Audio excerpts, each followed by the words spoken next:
ขอบใจโดยพี่อ้ายไปใช้เจืองไปใช้เป็นมาตะโกนมันพารักฮัลโหลยังนอนบ่นอนตื่นแล้วเพิ่นนอนตื่นแล้วบ่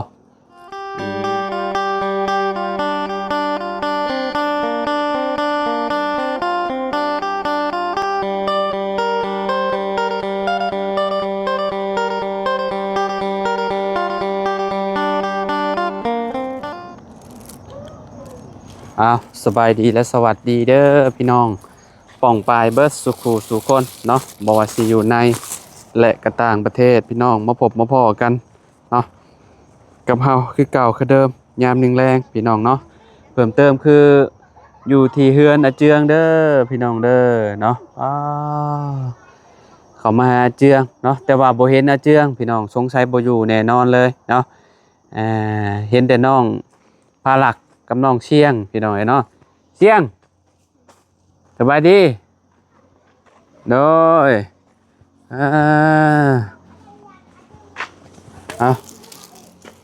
ขอบใจโดยพี่อ้ายไปใช้เจืองไปใช้เป็นมาตะโกนมันพารักฮัลโหลยังนอนบ่นอนตื่นแล้วเพิ่นนอนตื่นแล้วบ่พี่น้องเนาะหน้าแตกพี่น้องยามหนาวเนาะ โอเคเดี๋ยวไปหาทางน้องฮังก่อนพี่น้องเนาะให้น้องเชียงเพิ่นเอาหลานเพิ่นก่อนเนาะมาพี่น้องเอ้ยเนาะโอ้สบายดีเด้อสบายดีน้องออนพี่น้องเอ้ยเนาะป้อนข้าวลูกบ่อืมฮังสบายดีโดยเฮ็ดหยังน่ะเสียหญ้าบ่เอาขออนุญาตแน่น้องหน่อยหนึงเนาะจะไปอันน่ะมาแล้วบ่ห่างหาไปแต่ตอนนั้นหามาแล้วชวนนั้นไปสวนไผมื้อนี้น่ะอันนี้ชวนเขาอีกอาเจืองไปตอนใดไปตอน3 โมง 4 โมงโอ้จังโมงได้แล้วสิมาเนาะโอ้จักประมาณ9 โมงพู้นจ้ะเนาะโดย10 โมงพู้นจ้ะพี่น้องเอ้ยเนาะมื้อเช้านี่ไปนำกันเนาะโดยมื้ออื่นก็ไปมื้ออื่นไปบ่เจ้าก็ไปโดยอาเจืองไปบ่เจืองละไปอีกคือกันงามเลยพักเจ้าเนาะโอ้พี่น้องเขียวบ่เลยบาดนี้ต้นมะฮุ่งจักหน่อยก็ได้กินหมากแล้วนี่เนาะแบ่บ่เข้ามาบ่นี่น้องบ่ได้มีแบ่ติบ่มีแบ่ปลูกบ่มีแบ่มันก็พอปลูกดอกซะเนาะเลยเขียวบ่แล้วนี่พี่น้องเอ้ยเนาะงามคักปานหยังอันนี้มักทั่วเนาะซักข้างเรียบร้อยของน้องหั่งพี่น้องเอ้ยเนาะบักพริกก็เป็นมากแล้วเนาะหั่งเนาะเลยโอ้ยคักลีนี่พี่น้องเอ้ยเนาะห้องน้ำสร้างมาเฮ็ดมื้อใดน่ะหั่งฮู้อยู่บ่บ่ฮู้บ่ฮู้เลยคิดว่าฮู้ใช่ดอกเนาะเป็นมากบ่แม่นเป็นหัวแล้วบ่มันนี่ปลูกแต่ตอนใดนี่แต่ตอนละชอนปลูกมันติดแต่เนาะเลยเราเสียหญ้าพี่น้องเสียหญ้าผักสลัดเนาะผักสลัดก็ต้องโลกออกมันถี่โพดห่างเลยมันถี่ลายมันก็บ่ใหญ่เนาะต้องเอาสิห่างๆนี่นั่นนึงชวนพอเพียงพี่น้องเนาะสวนปลูกเมียนกินเลยปลูกนั่นปลูกนี่ไว้กินเนาะเลยเนาะไปของมือสำเบาก็ได้เนาะบ่ได้อยู่เลยพี่น้องเมื่อยถอนออกมื้อนั้นเจ้าก็มื้อบ่บาดมื้อเจ้าเอาผ้าห่มมื้อให้พ่อแม่เจ้าล่ะเจ้าก็มื้อน้ำเจืองบ่เอาพักแม่ค่อยมื้อเฮาบ่ได้มื้อเจ้าบ่ได้มื้อบ่มันน่ะเลยเอาคิดว่าเจ้ามื้อบ่ได้มื้อเนาะบ่เฮาไปอยู่บ้านเอื้อยเฮาซั่นน่ะไปบ้านใดบ้านช้างไปบ้านช้างเลย ดุอหลีพี่น้องเอ้ยเนาะบ่เมื่อยบ่น้องมาแต่เฮ็ดอันนั้นก็มาเฮ็ดนี่ต่อเลย เมื่อยอะ แต่เฮ็ดจังได๋เนาะมันจำเป็นเนาะ โดย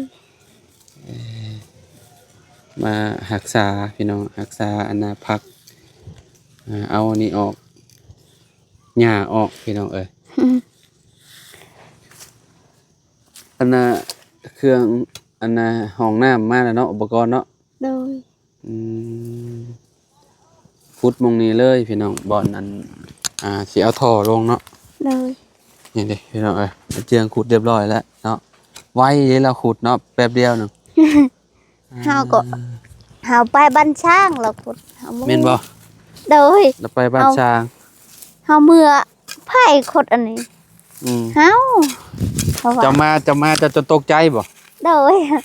เฮาตกใจอะ เจียงขุดแล้วเรียบร้อยเลยติ โดย เออฮ้อนๆบัดนี้เยื้องเขียดน้อยได้อยู่บ่แถวบ้านนี่มีบ่เขียดน้อย บ้านนี่บ่มีบ้านพ่อเฮาก็มี เขียดน้อยได้ โดย เจ้าก็กินบ่เขียด กิน มีเขียดหยังแหน่อยู่บ้านเจ้า ลายเขียดจักเขียดนะลายเขียดนะ เขียดจะหน้ามีบ่ เขียดหน้าก็มี กบ กบก็มี บ่มี มี กบกับอึ่งมีบ่ อึ่งก็มีคือกัน เอ้าอยู่บ้านเจ้าคือมีอึ่ง มีอยู่บ้านเขา โอ้มีเนาะ มันผูนะ อ้ออยู่น้ำพุย เขียดขายาวๆมีบ่ มี โอ้มีเบิดเนาะ มีบดบ้านพ่อข้อย แต่ว่าอยู่บ้านอาเจืองบ่ค่อยมีเนาะ บ่ค่อยมีปานใด พี่น้องเพราะว่าแบบ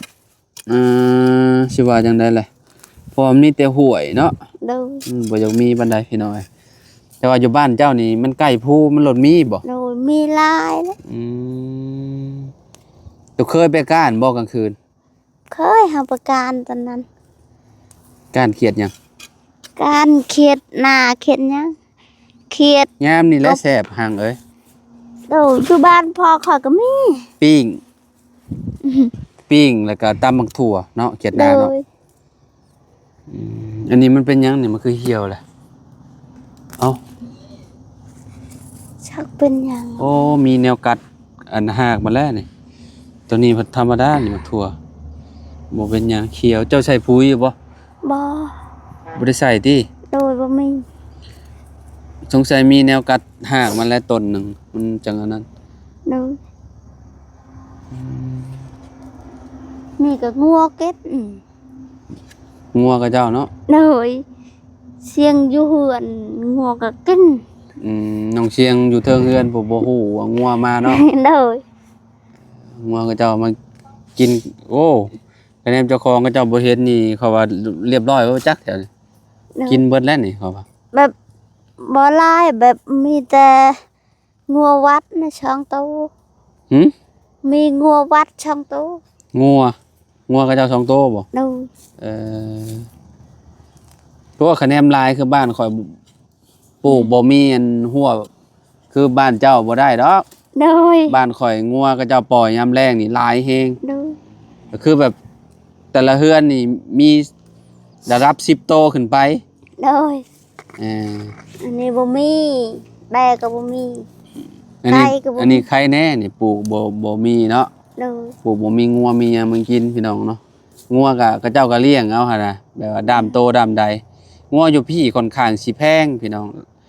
โตหนึงนี่มีแล้ววัง3โอ้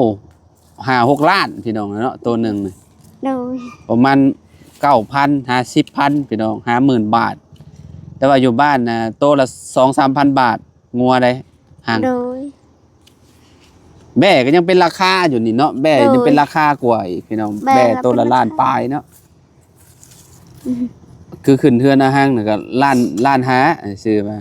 ร้านห้าก็ยังน้อย ยังบ่ได้ใหญ่บ่ได้เด้ฮะ ๆโดย คะแนนเบิดแม่มันนี่ว้าย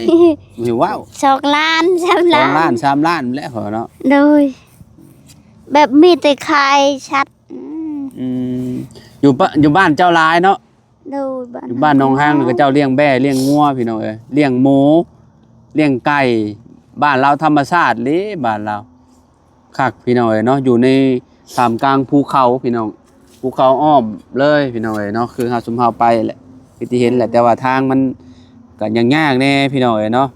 ดูตอน การสัญจรไปมาบ่อยากสะดวกปานใด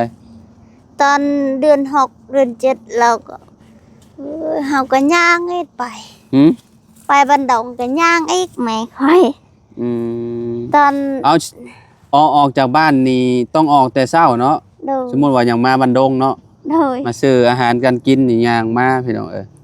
ประมาณจังโมงเด้มาฮอดพี่น้องออกแต่เช้าระดับ10 ดับ 11 10โมง 12 11 แล้ว โม ติ ง ไปสิฮอดเนาะ โดย เมื่อยเด้พี่น้องเอ้ยเจ้าเคยย่างเมื่อตลอดแม่นบ่บ้านเจ้า ตอนเฮาอยู่บ้าน ตอนเจะมาอยู่บ้านอันเจียงนี่แล้วเจ้าย่างเมื่อจักเทื่อ บ่เฮาบ่แต่ตอนเบาเชียง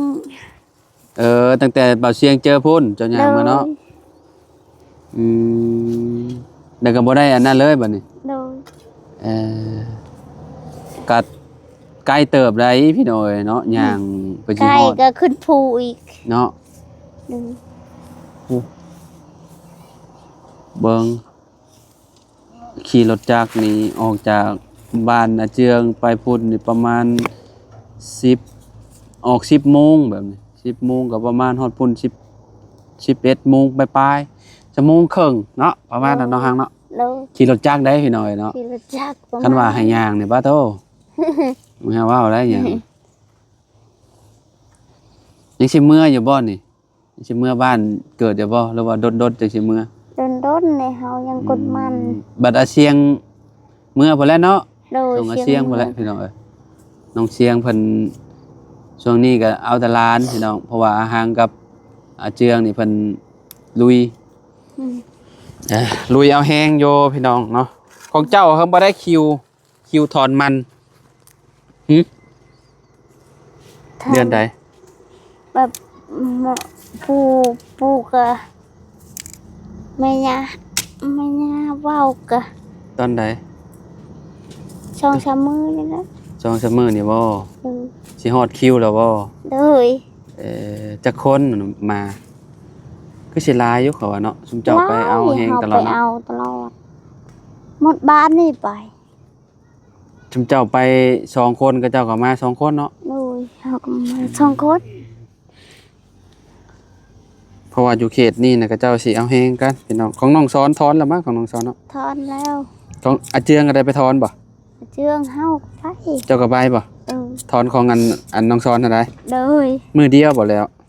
มือเดียวเลย อืมได้จักรถนะ รถหนึ่ง รถหนึงรถดำนี่ไงครับบ่ โดยรถปัดนี่ เอ่อของชุมเจ้ากาว่าสิได้จักรถมันชุมเจ้า ประมาณ ได้บ่2รถ ก็ประมาณคันหนึ่ง คันหนึง โดย สิได้จักล้านคันหนึงนี่ได้ละ10ล้านเนาะฮอดบ่จะว่า10ล้าน ฮอต หึ ฮอตไอช้อนจัก อืม ได้ช้อน11 เอาซ้อนได้11ล้านบ่ 10 ล้าน11จักโอ้โห เอาเจ้าดาวเอาบ่นี่เลยว่าจังได๋ โดยหาดาวไอ้ เออ ดาวเอาเองเนาะฮังเนาะ โดยหาบู ไอ้เห็นรถคันใหญ่ๆฮะอันเห็นกระเจ้าแก่มาน่ะคือสิได้หลายล้านอยู่เพราะว่ามันเต็มรถใหญ่เด้ เต็มรถนี่ไอ้ช้อนมันบ่เต็มปานใด อืมระดับ10นี่แหละติ โดย บ่10ก็7-8ล้านเนาะประมาณนั้นเนาะ 7-8 ล้าน อืม แบบคันเต็มได้ได้ ก็ ล้าน คือเฮาเอาแฮงกันนี่เฮามีแต่ซื้อแต่อาหารเนาะมาให้กระเจ้ากินเนาะ โดยชื่ แต่ อ ว่า แต่ อาหารการกินนั่นแหละพี่น้องเอ้ยเนาะเพราะว่าบ่ได้จ่ายเงินเนาะมันสิมาเปลืองตัวนี้เนาะหางเนาะ โดย มาเปลืองนำอาหารนี่แหละเพราะว่าเฮาสิต้องซื้ออาหารเลี้ยงคนแต่ว่าก็จะเอามาซอยนี่เนาะสมมุติว่า20-30คนนี่ก็ปะโทเบิดหลายเติบอยู่ โดย กับข้าวเนาะ โดย ซื้อกับข้าวมาเลี้ยงคนนี่พี่น้องเอ้ย ข้าวกับข้าวเอง เอาข้าวเขาเอามาเองบ่ โดย มีแต่เฮาสิซื้อแต่กับเฮ็ดอย่างเดียวเนาะ โดยมีแต่ มีแต่อาหารเฮาเฮ็ดเนาะ อาหาร น้ำในนั่นแหละเนาะ โดย อืมเนี่ยเนาะสมมุติว่าฮอดคิวชุมเจ้าทอนแล้วเรียบร้อย และชุมเจ้าก็ยังสิไปเอาเฮงคือเก่าบ่ส มมุติว่าอิหยังก็แล้วเบิดแล้วของชุมเจ้า โดยบดแล้วก็เอาก็ไป สิเฮ็ดหยังต่อบัดน่ะถอนบ่แม่นอันปลูกมันบ่ ปลูกมันนี่ พอดแล้วก็ปลูกต่อบ่ โดยพอแล้วปลูกต่อ ก็ต้องเอาแห้งเพิ่มอีกบ่ บ่ปลูกน้ ปลูกเอง ปลูกเอง อ๋อตอนถอนเนี่ยเอาแห้งเนาะ โดยตอนทอดนี่เหรอ ใช่ว่าเจืองว่าสิทางอันน่ะอีกสิทางอันน่ะปลูกข้าวต่อว่ะ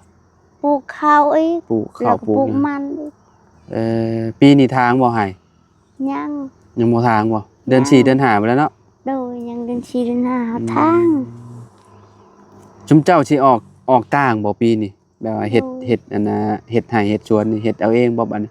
โดย ยัง เฮ็ดเอง หรือว่ายังสิเฮ็ดน้ำปูน้ำยาอยู่บ่ บ่เฮ็ดเอง เฮ็ดเองแล้วบัดนี้เนาะ โดย เพราะว่าอาเจืองเ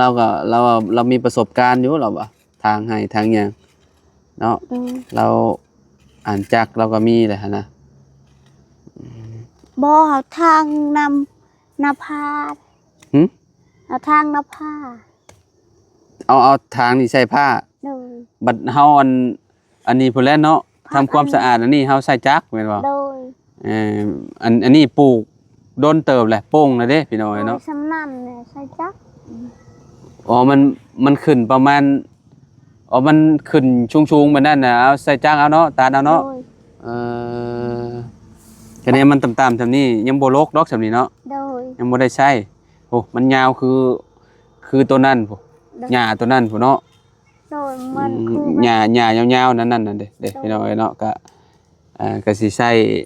จักรตัดเอาเนาะ โดย เอ่อกินข้าวแรงกับหยังมื้อนี้ กินพัก กินผักบ่ โดย ลวกใส่หมี่เด้อ โดย ไปเอาหมี่มาให้นะน้องสาวจ้ะนะ โดย เนาะพี่น้องใส่ผักอันนี้แซ่บแล้วนี่ผักกาดผักหยังหรือว่าผักอันสลัดนี่ก็โอเคอยู่เขาว่าเนาะ โดย เสียดายมาบ่ได้เจอเจืองพี่น้องเนาะก็บ่เป็นหยังเนาะได้เจอกับน้องฮังก็ได้พูดคุยกับเพิ่นแล้วเนาะ โดย ความขยันเนาะของเพิ่นก็ FC คือสิฮู้อยู่ดอกพี่น้องเนาะมายามใดบ่ได้เห็นเพิ่นก็คือเพิ่นไปเอาแฮงเด้อพี่น้องเนาะห้องนุ่งห้องน้ำเพิ่นนี่ก็ถ้าเบิ่งนํกันว่าทางสร้างเพิ่นสิมาเฮ็ดมื้อใดพี่น้องเนาะแม่นบ่ฮังแต่ว่าเจ้าบ่ฮู้บ่ฮัง โดยฮับฮู เบาเสียงบ่เขามาหากินนี่ โดย เพิ่นว่าหยังฮะเพิ่นลมเกี่ยวกับหยัง เรื่อง หึ เราปลาลงกับเรื่องครับ อืมซะโอเคซะเดี๋ยวอ้ายไปปะก่อนเด้อ โดย อยู่ดีมีแฮงสู้ๆเด้อน้องเด้อ โดยสบายดี โด เด้อย โดยพี่น้องเนาะโอเคสพ่อแม่พี่น้องเนาะจังได๋ก็ขอบคุณ FC เบ่ทุกคนเนาะที่มารับชมคลิปตลอดเด้อพี่น้องเด้อเนาะฝากกดไลค์กดแชร์หน่อยเนาะสำหรับคลิปนี้เนาะเอาไว้เจอกันใหม่พี่น้องไปแล้วสบายดีเด้อ